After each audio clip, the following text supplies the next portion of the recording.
Good morning. I'll call the Kent County Board of Commissioners Community Health and Safety Committee to order. It's Tuesday, November 25th, 8:31 in the morning. Good morning, everybody. We'll move on to the second item on the agenda, public comment. Anybody from the public wishing to address the committee this morning? I'm seeing none. Everyone slept in this morning with a rainy morning, so we'll move on to agenda item number 3, approval of the minutes. I'll entertain a motion to adopt the minutes, moved by Commissioner Morse, supported by Commissioner Merchant. All those in favor of approval of the minutes from September 23rd, 2025, please say aye. Aye. Any opposed, say nay. The minutes are approved. Okay, item number 4 is our special order of businesses. We have 2 of them this morning. We'll begin with our Veterans Services Agency annual report. With us this morning is Ryan Grams, who is the director of the Veterans Services Agency. Good morning, Ryan. Good morning. Thank you. Thank you for being here. We look forward to your presentation. Thank you for having me today. I wanted to start off by saying that I've been really excited to be here this morning because it's been a very big year at Veteran Services. It's been my first full year as director, and a lot of big changes has happened. So been kind of happy to get on over here and show you. So to start, there we go. At Veteran Services, our mission is always to help the veterans, our community, get the benefits that they are eligible for, and that's both federal, county, and state benefits, and connecting them to all the resources in the county. And that's always our goal every day. So for this year, we have done 747 fully developed claims for veterans for disability ratings, both non-service and service-connected. We've had an award of 506 of those awarded for veterans. This has brought us to, this is really big, almost $11 million of federal money coming in for veterans into their households, which then gets spent in our county. It keeps them fed, housed, everything that they need. That's really what our bread and butter is, what we try to do every year. And as you see, that's a 133% increase from last year. Last year we were at 4.7 million. We brought it up to almost 11 this year. So I'm very excited about that. Yeah, it was a big year. You see, we only did 466 last year.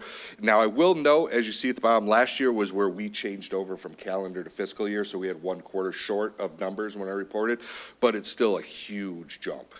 So it was a big year, really excited.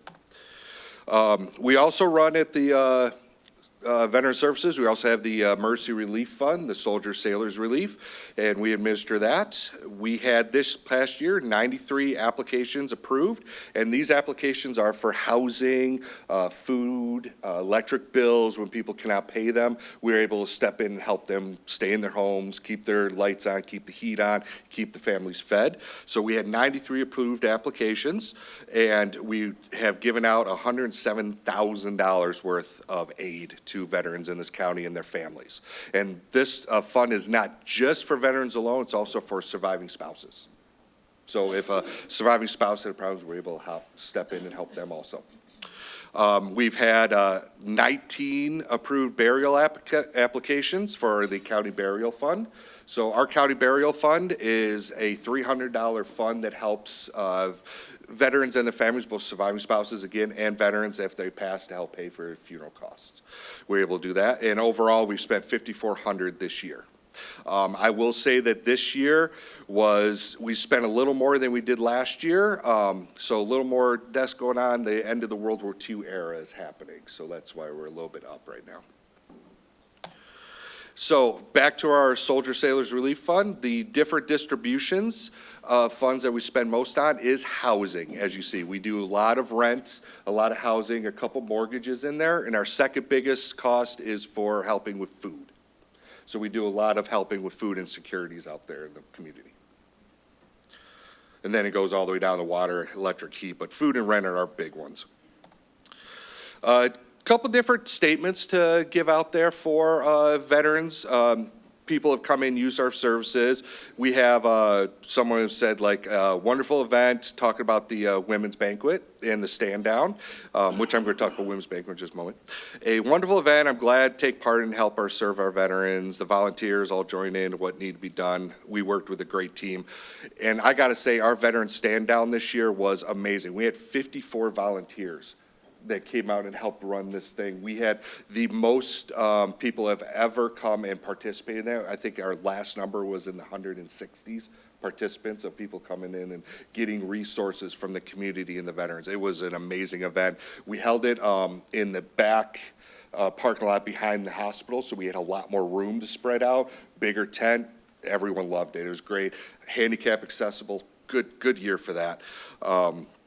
Another one from some of our surveys that we give out to some of our clients is one of our VSOs, Jeremy. They said that Jeremy was outstanding, went out of his way to help me. He repeated questions for me because of memory loss. Called me at home to check on me.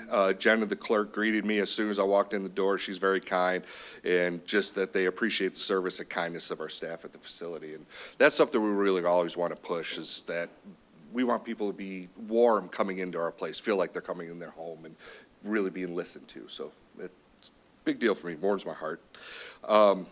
Couple other things we got going on down there right now. We have talked about the different programs we have running through our millage fund, which I've been asked to say most of our funding is straight from a millage. We have a veterans millage that gets voted on. Right now, it's good until 2029. And that's what all of our funding runs at this moment. We did have a grant that was running a couple things through the state with the MVAA grant, but along with the whole grant process that happened this year, there's some snafus in that, so we lost a lot of that this year. So most of our stuff is still running off of the millage. Different programs we have running out millage. We have Degage Ministries, which they have reported to me they helped 32 veterans this year. We have Community Rebuilders, which has helped 48 different veterans this year. Degage Ministries is for women veterans to come in, get hygiene products, lockers, showers, and they help them with getting IDs and things like that. That's what that program's for. Community Rebuilders is for helping rebuild bathrooms if someone needs handy chair accessible kitchens, bathrooms, countertops. They come in and help with that, and we help fund some of that going on.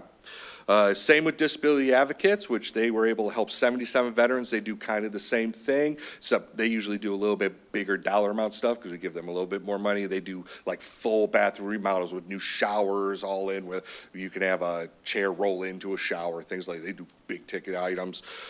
Senior Neighbors, they were able to help 15. Senior Neighbors does mostly like full roofs to help seniors. If their roof is leaking, they'll go in and replace the entire roof. They do very large ticket items. My Community Dental is one of our favorite programs out there. It's to help veterans who have no dental insurance or very little dental insurance or having issues with their teeth. They're able to go to My Community Dental in the 3 different locations we have in the county, which is up in Rockford, Kentwood, which is right by my house, and the one in Wyoming. They can get free dental care.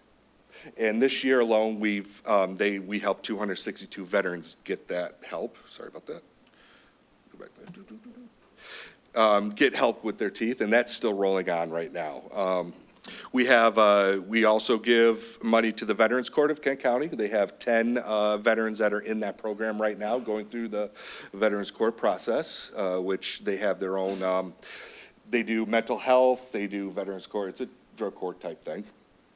And then we have Arbor Circle, who they are maxed out right now with participants at 74 participants. That's for a substance abuse rehab counseling, one-on-one and group therapy. So they're helping 74 veterans right now getting through that process. A lot of those veterans actually came out of Veterans Court or came to them from other sources, and they love it. I get so many great things coming from the veterans that are participating in it.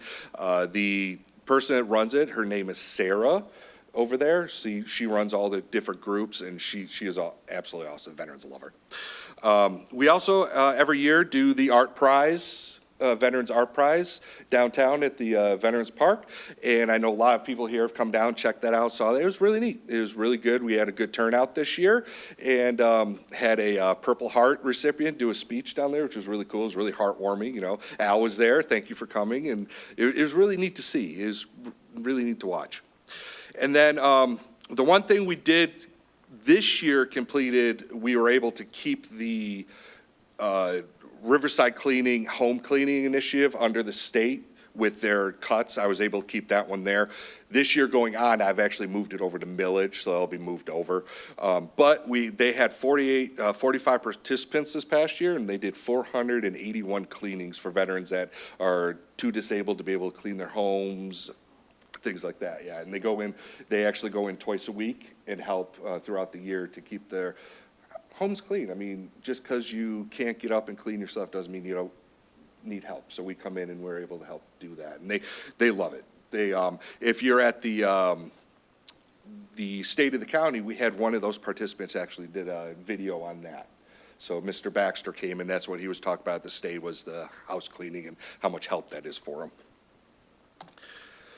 Next, if you all saw, we had a couple of different pictures of things going on. We had the Females Appreciation Banquet, which Commissioner Hennessy was there and did our proclamation. Thank you very much. And she was also joined by Commissioner Sparks and Halstead, that were both there, Commissioner Halstead. And I think you all had a great time. I had a great time. It was a good turnout. The biggest turnout we've ever had. This was our 5th annual, and usually we have about 43 participants. This year we had 148. That came and participated. It was a big party, and everyone talking, and all the different female veterans talked to themselves, and it was a really good time. We had a great speaker who was a combat helicopter pilot, and her story was amazing, so it was a really great time. I hope you had fun there. And then also we had, as I said, we had the pictures of the homeless stand down. That 150 was not my final number. It was when I got that, but I got a new number. So we're about 163 now. Sorry about that. But yeah, we had 50 different vendors, 53 volunteers, a couple different pictures of stuff going on down there. It was a great day. Absolutely great day. So a couple other things we also did. We participated in a couple different parades this year. We had these are pictures from the 4th of July parade. As you see, Jenny was in there. And we had a good time. It was hot that day, but we had a lot of fun walking down. That was at the Kentwood one. We also did downtown Wyoming. We were also down there. And then later in the year, we just finished doing up the Veterans Day Parade, which Commissioner Hennessy walked with us on that too. And we had a great time. It was nice and cold, but we had a great time. And good turnout this year, a little bit better than last year. And we all had a lot of fun. So from there, I do want to say thank you all, not just this committee, but this entire Board of Commissioners.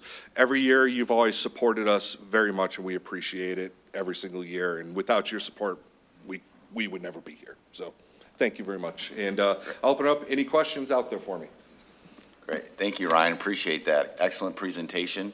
Thank I you. can just hear the passion and commitment in your voice, so appreciate that very much. I had one quick question. The millage expires in 2029. What is the millage rate, again, if you can remind me, and also what does that generate annually, roughly? I can't remember the rate right off the top of my head, but I know for this last year, we were at 2.9 million is what I had this last year. 2.9, okay. Yeah, I can't remember which tenth it is right off the top of my head. Okay, no problem. We can get that. Yep. Somebody knows, I'm sure. So I usually know. It's written down in my office. I just didn't bring it today. Not a problem. Commissioner Hennessy has a question. Thank you, Ryan. You mentioned, I really appreciate all you do and how far and how accountable you seem to be with, all of the millage dollars that you're receiving. And you're reporting back to us in a way that just makes a whole lot of sense in terms of your outreach. And you're involving the veterans in the things that are going on themselves, like the 4th of July parade, the Women's Veterans Dinner, which was was beautiful room and outstanding participation, and the women really appreciated it. It continued on Facebook for a few days after. But in the Veterans Parade, it was one of your counseling staff, one of your staff members who was the keynote speaker and who spoke of his experiences in Jeremy's comments, which is very, very touching. And so, you bring a lot of heart and soul into your work with the veterans. I appreciate it. Thank you very much. Thank you. Commissioner Morse. Thank you, Chair. Great presentation. Thank you very much. Just a quick question on the first slide.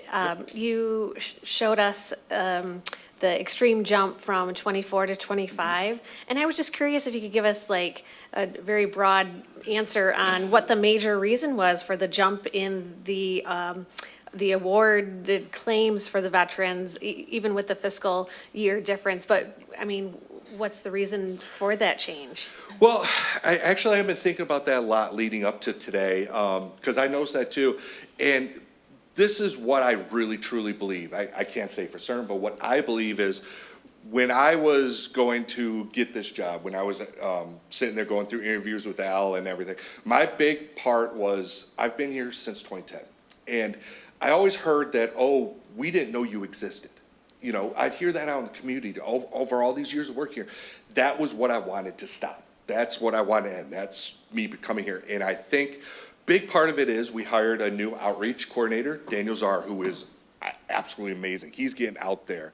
And that's a big part of it. We have a large map in our office now, a heat map, and we're getting out of downtown. I wanted to go where the veterans are. So we've been getting out to Rockford, getting all the way up to Kent City.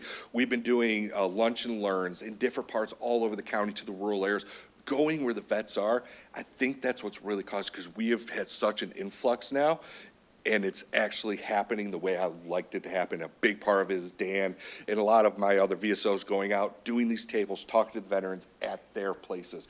We had, like a little bit ago, went to a company that hires a lot of veterans, and we did a whole lunch and learn that entire day. We sat there for 4 hours doing claims at their business. So it's been doing stuff like that. In 2 weeks, I'm going to a resource fair in Caledonia at their American Legion Hall. We're going to be there till like 8 o'clock, helping doing some claims there. So people don't have to come downtown. I can get to them, and that's what we're really been pushing this year. So I think that is directly what's causing such a huge influx of people. So. Great. Commissioner Boudjette. Thank you, Chair. So Caledonia, what's the date and what's the time? I don't have the date off the top of my head. I know it's in December. I think it is around December 9th, but I'll get back to you and let me email you that, okay? I know Yeah, that- I'd like to attend. Let me Awesome. know. Yep, All right. I will email you that as soon as I get back. Dan has the actual date time. Okay, thank you. Yep. Commissioner LeGrand, and then Morales. Thank you, Chair. First, you answered my first question, which is, do enough people know about your services? And the answer is more no than they used to, but you're still working on it. And it will Okay. always be a work in progress, but I'm going to keep fighting that one. Okay, so when you talk about filing claims, this is for claims for federal benefits that they're eligible for? Yes. Okay, all right. Yep, both service connected and non-service connected. So a service connected claim is obviously you got injured in the military. A non-service connected claim is if it's something that the military did cause, but it's still, you can't work, so the VA can step in and help. A lot of times it's for elderly past 65, but I have young people who get hurt on a job and then they can't work after that. Social Security doesn't pick up the whole cost. VA has a program to help with that. That's wonderful. Now, I arrived a little late, so maybe you said this, but do you have any sort of dollar figure for how many, how much money you're able to get these veterans in benefits? Not exactly. It's a lot of them are a sliding cost. Like for service connection, you have different percentages. It runs from a 0% rating, which gives you health care for free for the rest of your life. Like myself, I have a 0% rating in this ear because I lost my eardrum to artillery fire. I could get hearing aids in this ear for free for the rest of my life. VA's hearing aids are $5,000 a pop too. So that's really nice. But my knee, I have a 10% rating on my knee. So that gives me $154 on my knee. You can go all the way up to 100%, and then you can add different things onto it. I think the highest dollar amount for a service connection I've ever seen is in the 10,000s a month. And that's adding a whole bunch of stuff to it, a whole bunch of different special ratings and things. For non-service connected disability pension, those go up if you add 8 in attendance. They're running at around the $1,800 a month mark right now. And then you also have DIC, which is for surviving spouses who their veteran was died due to a military cause. They're at $1,695 a month right now. Okay. Well, thank you very much. I mean, obviously, it's very complicated. And I don't want to put too much money on just metrics, but it is nice to think like how much you're bringing to these veterans in terms of the benefits that they're entitled to. So that is just wonderful work. Thank you. Real quick, I also want to say, Jane just had me, we have .05 mil was approved by the voters, and we have it adjusted to .0496 mil. Excellent, thank you. Thank you. The Thank you, Jen. administrator was on that too, so I think we're all on the same page. I think if my math is right, that's 5 cents per $1,000 of taxable value that we're paying as property, those of us who own property. So Commissioner Morales. Thank you, Chair. I had a follow-up to Liz's question. Since you did have such an impressive, uptick in cases and just, connectivity, do you feel like that curve is going to continue to trend upwards as you continue with your outreach within the next couple of years? And if so, what does that do for your capacity? So this is something we talk about in the office a lot, because we do hit, in our business, we will hit plateaus depending on what's going on. So like during a wartime, we get a lot of service-connected disability claims because people are coming back from war. War's kind of slowed down now, so now we're kind of slowing down in those things. As you age up, we get the non-service comes up. So right now, we're actually in a lull for non-service because the World War II people are going out. We're waiting for the Vietnam era to get to that age. Once they age up to that point, we're going to jump up and be doing no more non-service. When I started here in 2010, we did nothing but non-service disability claims because it was all World War II. We're in that age of 65 to 70 to 80. That was all we did. Now, since they have passed away most of the time, right now, we're getting down to those last few there left. Now we're doing more service connection because we've had a war. So it's going to do this as we go, and then the next peak will be the original Gulf War will come, and then we'll peak up like that. So it comes with hills and valleys of where we go, and we just flow with. Yeah. Great, I don't see any more questions. Again, thank you, Ryan, for all you do for our veterans for this county. We appreciate your service, your hard work, and we can hear the passion in your voice, so just keep it up. We appreciate you. Thank you, and I appreciate all of you. Like I said, without all this whole board's support, we couldn't be here, so thank you all.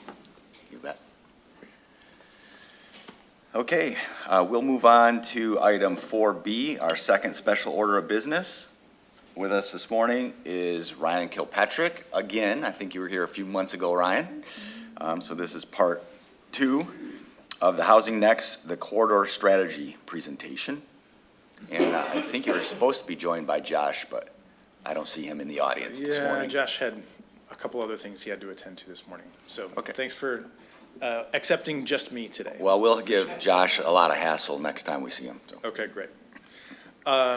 So this morning, what I really want to address is the housing needs assessment that was released in June of 2025. So I was here a couple of months ago to talk about the corridor strategy.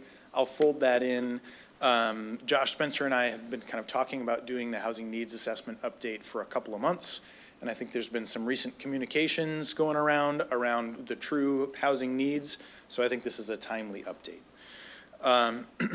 Real high level, just as a reminder, Housing Next is a regional organization.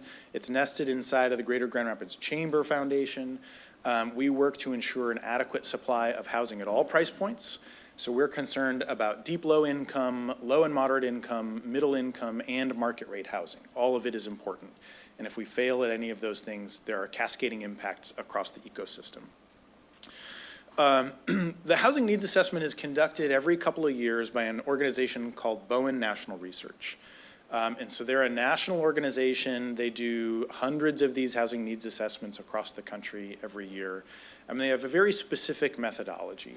And so really quickly, I want to talk through their methodology for arriving at the gap estimate.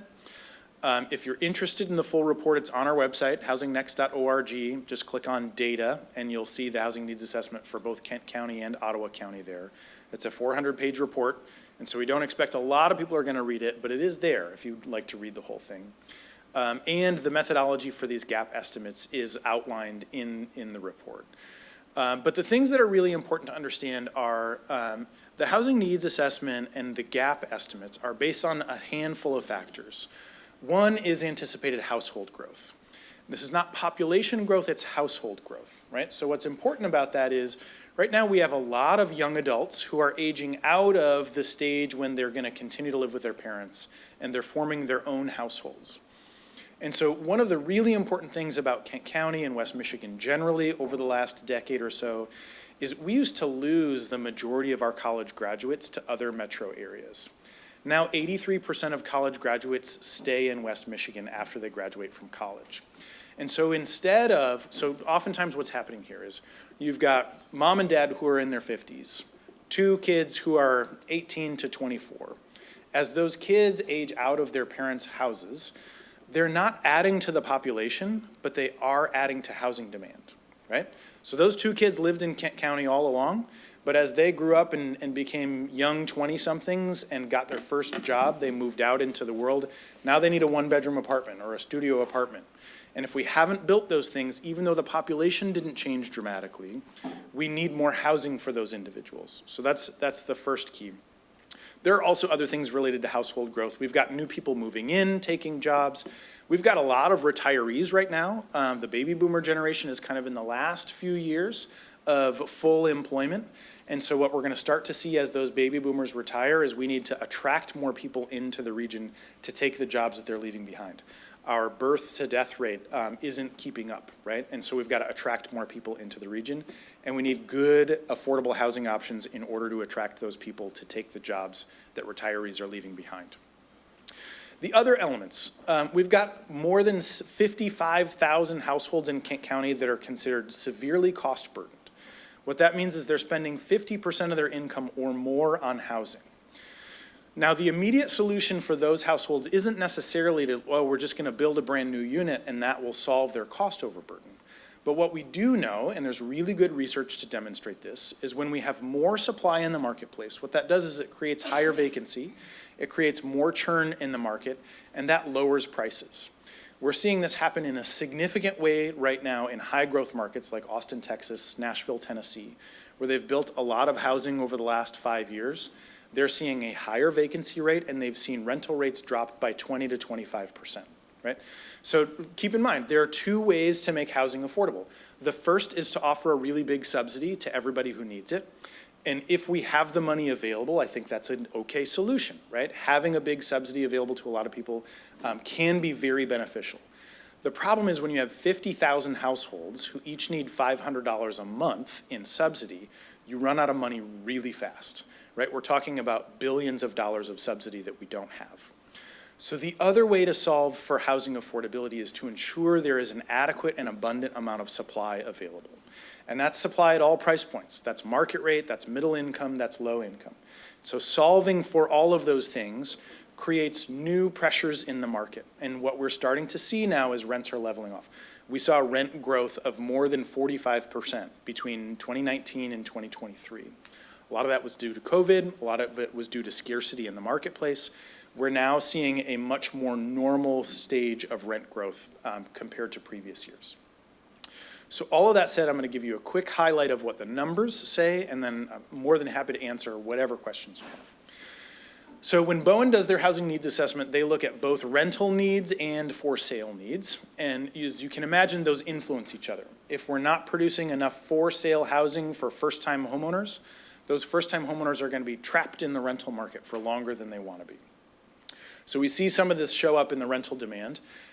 We need roughly 2,000 households or 2,000 housing units for households earning more than 120% of the median income, or about $123,000 a year.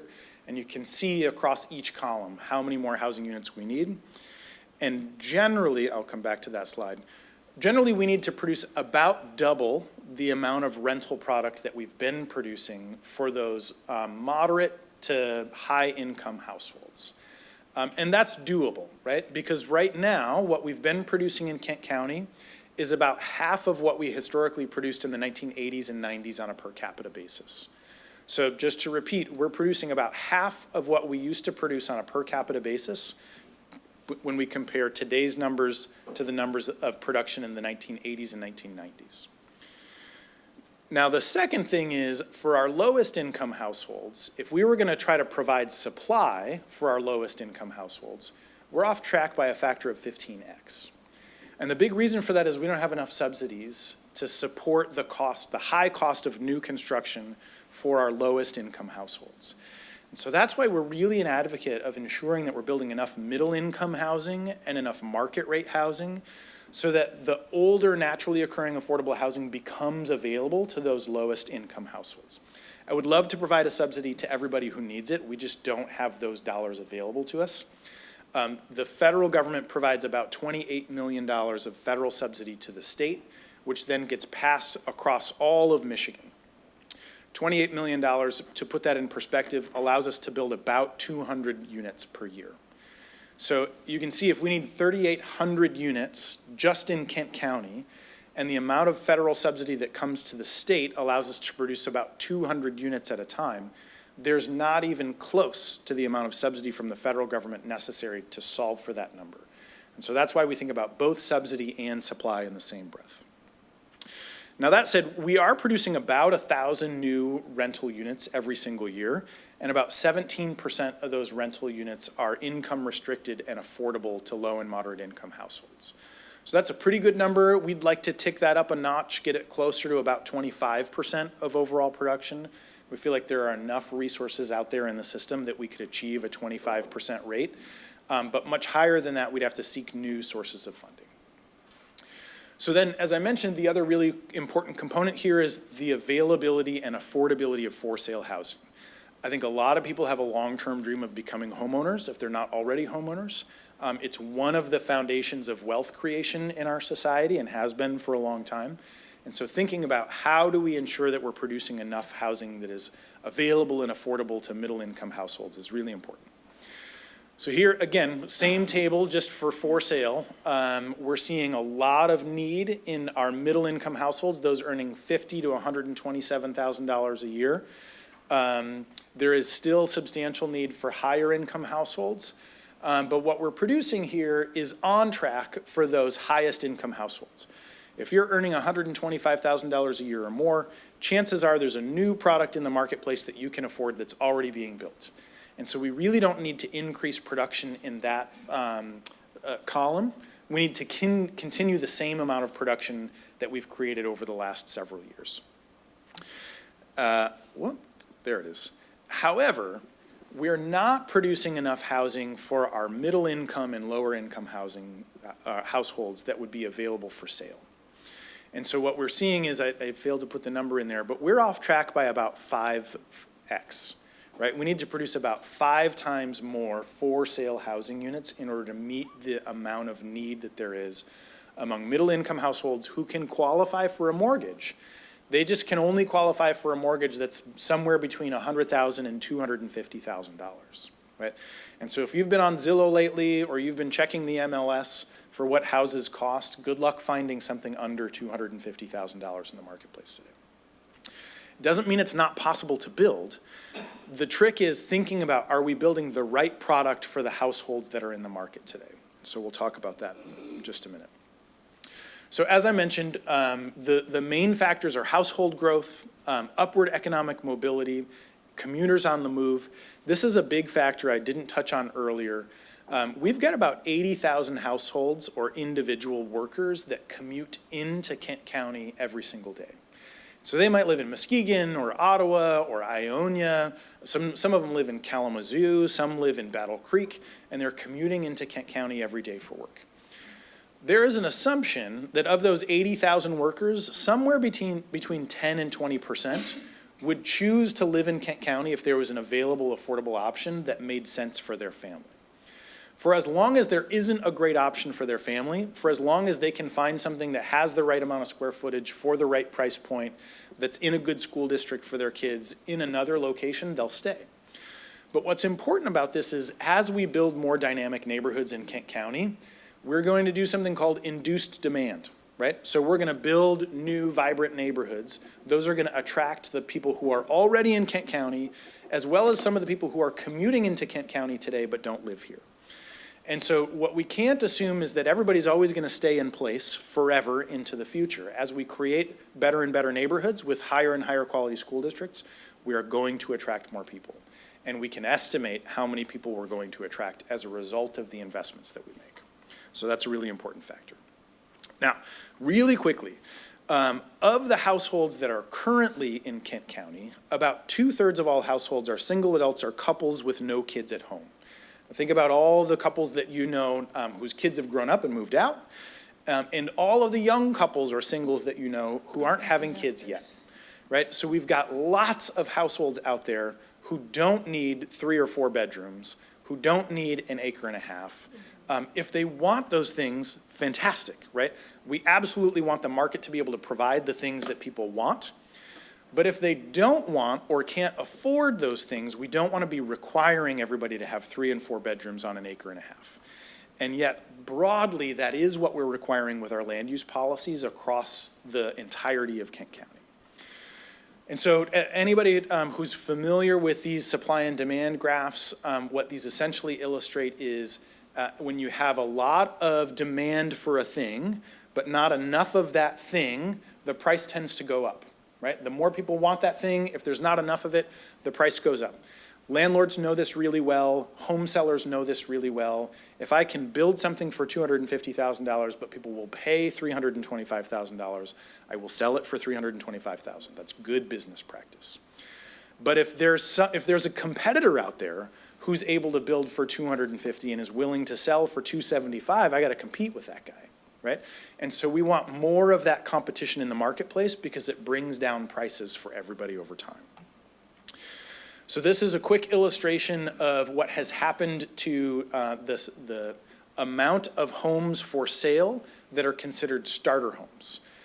In the late 1970s, 40% of all homes for sale were considered starter homes. That means they would be affordable today to a household earning about $60,000 to $75,000 a year. Now, less than 10% of all homes available for sale are considered starter homes. Now, this is a big problem when we're thinking about trying to create more affordable housing, especially for sale owner-occupied housing for our middle-income workforce. The last really important thing here is the new shape of demographic market demand in our communities. A little more than half of all households, according to the National Association of Realtors, says that people would trade square footage and private green space for the ability to live in a walkable, amenity-rich neighborhood.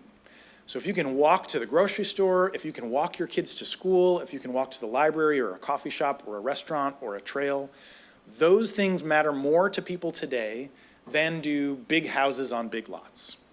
Now, what's important is those things matter more to a little more than half of the market, which means there's an entire other half of the market that still wants big lots, lots of open space, wooded yards, right? Those are still important. The suburbs are not going away anytime soon.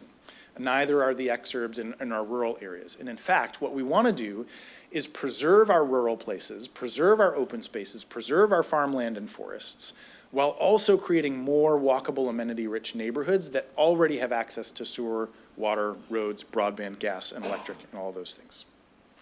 Now, the problem is today, while more than half of households want that, only 9% of households currently live in one of those neighborhoods, and only 3% of the total land area in West Michigan is dedicated to that type of neighborhood.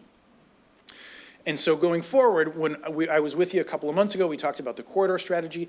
What we really want to be doing now is working with our local units of government to identify places that have underutilized infrastructure, where we have vacant and underutilized land with access to sewer and water. We want to target those places with new investment to create these more walkable neighborhoods with a much greater diversity of housing choice. So we want some smaller homes, we want some cottages, we want some townhouses, we want some condominiums, and we want some single-family homes in those places. So we identified 32 corridors across Kent County, and what we found is our status quo method of development is on the left, and that illustrates in all of the green places the vacant residentially zoned land. It's 120,000 acres. If we continue to grow the way we've been growing for the next 40 years, we will likely consume most of that green space because we're going to have that much additional household demand. But we're going to have to spend close to $8 billion in order to fund all of the infrastructure that will be necessary to spread out across the county in that way, right? And so for our commissioners that really want to be preserving rural spaces and farmland and our forests and all of those things, what we want to be doing is thinking about where do we already have infrastructure And how do we use that infrastructure to our advantage and build more place-based neighborhoods? So the version on the right shows us using about 3,000 acres instead of 120,000 acres to build almost the same number of housing units and only invest about $250 million in infrastructure. And generally what that means is replacing old sewer and water lines that either aren't up to capacity or that are now 80 years old. Some of them, I think we've got some in Grand Rapids that might still be made out of wood. Hopefully we're not seeing that anyplace else. But we definitely have some undersized service lines that will need to be upgraded as we think about how do we build more place-based neighborhoods. And I think there's a question, and I'm done, so happy to answer any questions. Thank you, Ryan. Appreciate all that information and all the work you're doing for the housing efforts here in the county. Commissioner Hennessy has a question. It is this page that just does not make a whole lot of sense to me, and how you get from the status quo growth that could happen to what, would be desired, and just to say that,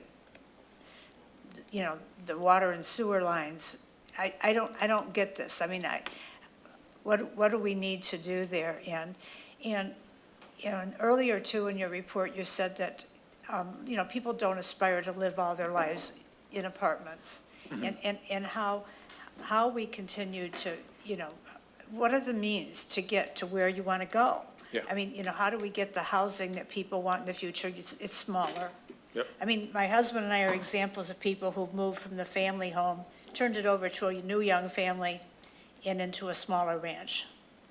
But how do we get there in an organized, but I don't live in what I consider a walkable neighborhood either, even though I'm in the city. Yeah. So, I'm still concerned how the strategies to get there and how we pull it all together. Yeah. I know that's a lot of what you're focused about. That's right, yes, that's what we're working on every day in local communities.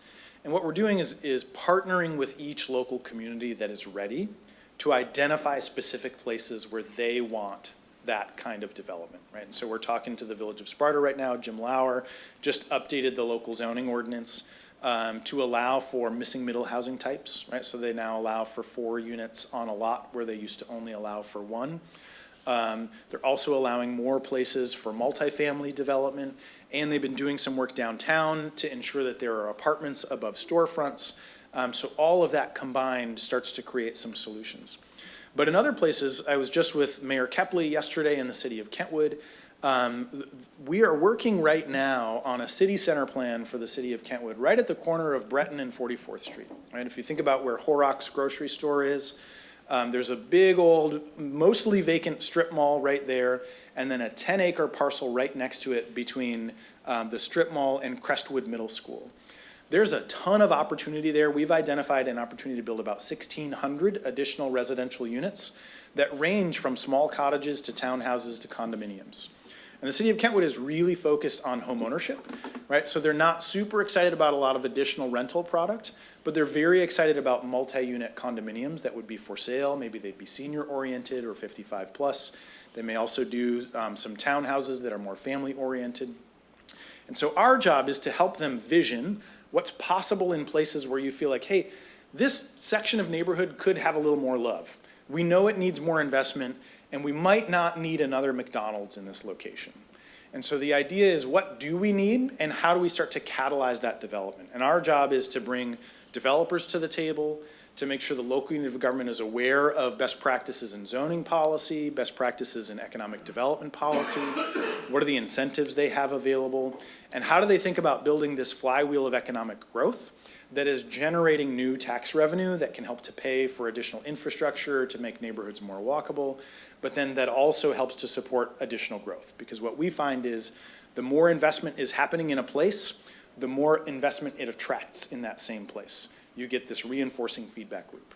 And so right now, the hard part is kickstarting that flywheel, and that's our job. Commissioner Bujak. Thank you so much for your presentation. I find this fascinating. I have 2 things I'd like to ask you. Well, one is a question, one is a comment.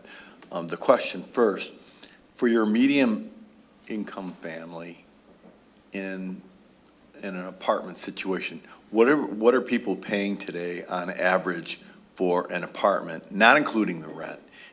I mean, the utilities. And then when you add utilities, what are people looking at as a cost per month? Yeah.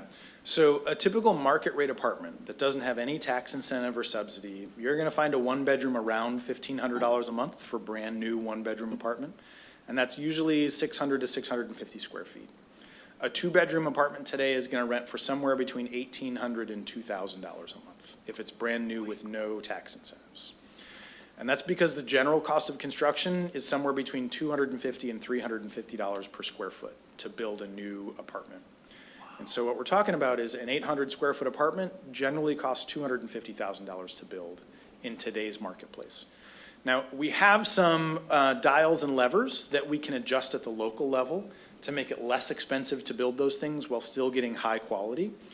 We can't make it 50% less expensive, but we can make it 10 to 15% less expensive just by allowing for, we can allow for more density on the property. We can reduce some of the parking requirements.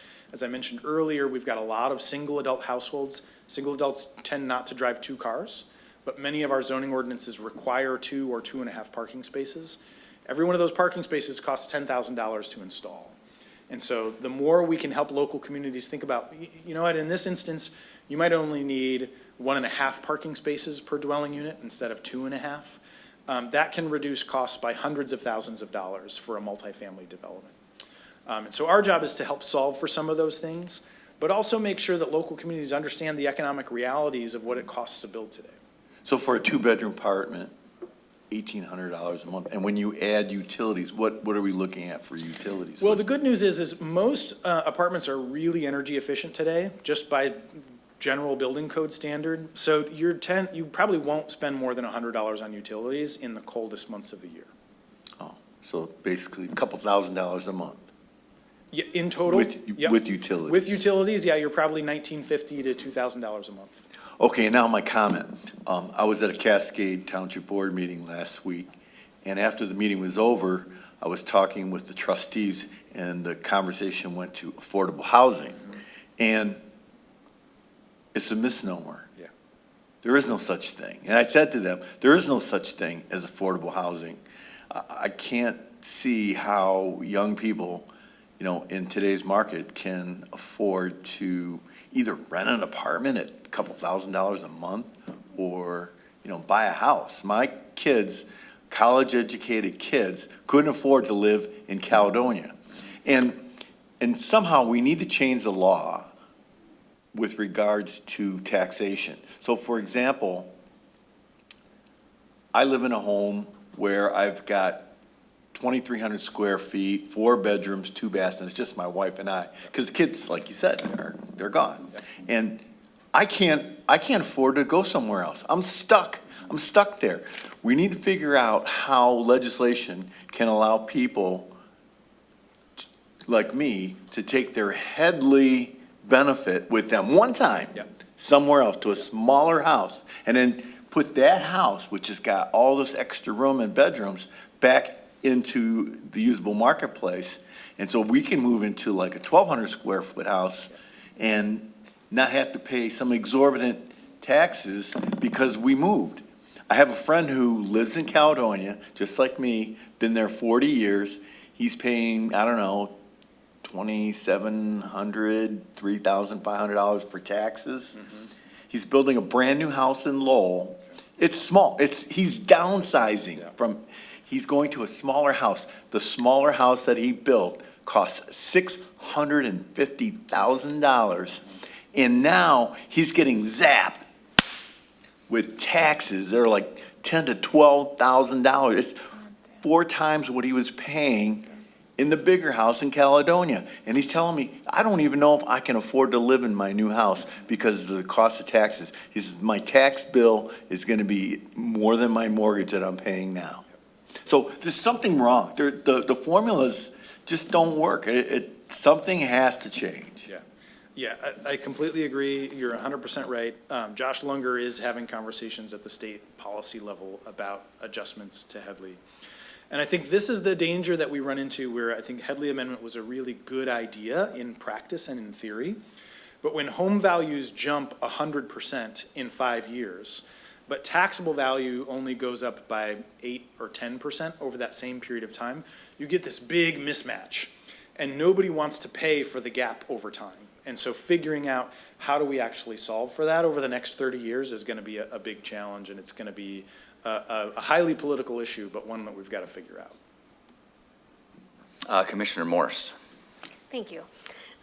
Thanks for joining us today, Ryan. I think this is my third or fourth time maybe hearing a version of this presentation, and every time I get some new information, and that's what I would recommend anybody that's hearing it and asking some questions or thinking through some things. I would recommend asking or getting with Ryan and learning offline some more, because it takes hearing it a few times to really take home some information or learn the bits and parts that might make sense for your community or to take home to your district.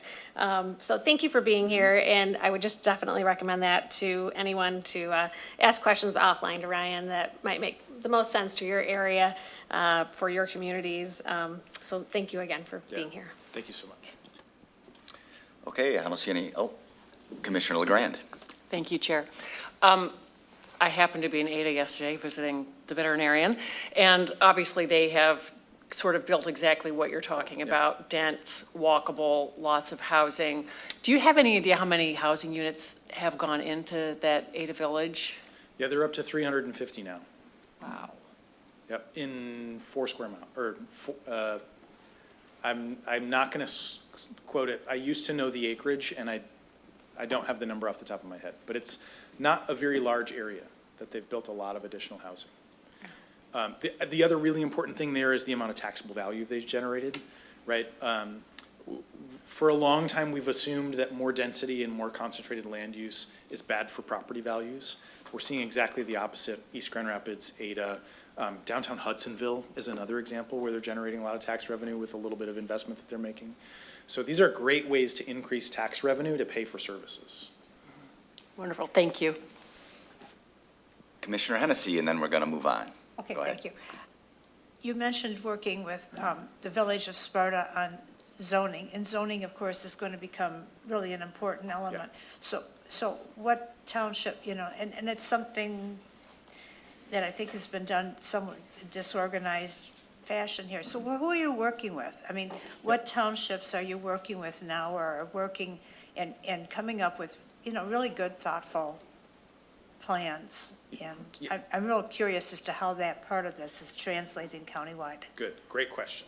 So actually, thanks to an investment from all of you into Housing Next in order to support zoning reform opportunities, we've worked with Gaines Township, with the Village of Sparta, with Plainfield Township on making those zoning amendments. Gaines Township actually made some zoning amendments that enabled more than 17,000 additional housing units. When we compare what they were allowing prior to their zoning amendments to what they're now allowing after. And the vast majority of those additional 17,000 units are concentrated in small pockets that they're calling village centers. And so what that means is they're gonna allow townhouses, and they're gonna allow residences over storefronts, and they'll allow some multifamily if it's well designed. But doing that in small pockets allows you to conserve a whole lot of land, while still generating the tax revenue necessary to pay for the infrastructure. So we've got a lot more work to do with some of our townships. We're not knocking on the doors of townships that don't have a lot of infrastructure. We frankly really want those townships to continue to preserve the rural way of life, to not feel the pressure to expand water and sewer into districts that don't already have it. But for the townships that do have water and sewer, we're really encouraging them to pick one place. To say, hey, let's try this out. Let's see if we can attract a high-quality developer to build the kind of neighborhood that you say you want. And we're trying to bring some market reality to the conversation so that they're not over-regulating something that doesn't work in the marketplace. But go ahead. If I could follow up, then if you're not working in some of the really rural areas of the county, and we have significant amounts of that, are we going to just get that strip development, just along the main, the main roads? I hope not. Yeah, because that's, as I take my little ride up to Wallfield Park, which is one of my favorite little parks, you start to see a lot of that newer homes all along the edges of the roads as you go. And I don't know, I think even with these rural townships, that there needs, that they could be helped by having other ways of thinking about it as they plan and as they develop, even if it's at a slower pace. Because otherwise you just get strips. Yes. I think you and I are aligned there. We tend not to tell townships what they're doing wrong, but we do tend to go in and say, hey, here's some opportunity to do things in a different way that could be beneficial to the community. And so oftentimes what we will do in a rural township, if they say, hey, we're going to experience growth one way or another and we're not sure how to accommodate it, we would encourage more of a hamlet-style residential development where, and this is true in Byron Center Township, down by the high school, just outside of where they have infrastructure, there are a couple clusters where there's already a church and an old schoolhouse. And those are great places to say, hey, instead of spreading 50 houses across 4 square miles, you could put 50 houses in a cluster. You could either do shared well and septic, or you could make the lots large enough where everybody still is on their own well and septic. But you can create a little neighborhood in those places where everybody's backyard fronts on a big open field or the forest or whatever it is. And instead of having all these people commuting all over the place, you still get a sense of neighborliness. And for some people, that's really attractive. For other people, they say, hey, I want 10 acres and I don't want to be able to see my neighbor. And right now, I think that that's an appropriate choice for people to be able to make as long as they can afford it. Thank you. Great. Thank you so much, Ryan. Appreciate all this information and all your work on the housing efforts in the county. So Thank you keep up so the great much. work. Thank you so much. Okay, we'll move on to item number 5. We don't have any agenda items this morning, so we'll jump to item number 6, miscellaneous. Any commissioners have any miscellaneous? I have just a couple quick housekeeping things. A little good news, bad news. You probably saw that the December 18th Board of Commission meeting has been canceled. Unfortunately, we have to meet on the December 16th. So appreciate everyone's work on the appointments process. It's an important function of this committee. And we're getting close. We have 60 vacancies that we have to appoint. We had almost 200 applications. And I know a lot of interviews have happened and a lot of decisions have been made. So we're getting close, but we'll have to consider those appointment recommendations at the committee on December 16th. So they're ready for the full board in early January. So if you can mark your calendars and plan to be here, we would greatly appreciate that. Anything else from commissioners this morning? Okay, looks like we're under an hour, and I'll entertain a motion to adjourn. Moved by Commissioner LeGrand. She's always one of the first. Supported by Commissioner Bujak. All those in favor say aye. Aye. Any opposed? We are adjourned.